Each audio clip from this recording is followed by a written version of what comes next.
కాసేపైనా కల్లోనైనా నీ ఊహలే క్షణాలు ఉన్నాయా, ఒంటరితనాలు ఉన్నాయా?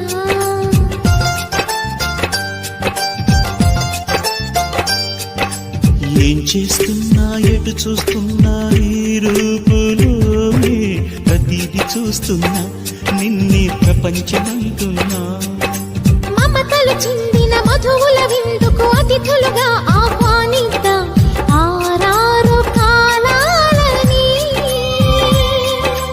అలలకు అందని జాబిలిని వెన్నెల వానగదించుకొని గెలిచే సంద్రంలా సంతోషం పొంగిపోయి నా కోసం నిన్నే నా జతగా ఈ దైవం పంపేను బహుమతిగా. నిన్ను నన్ను పెనవేసే ప్రేమే సాక్షిగా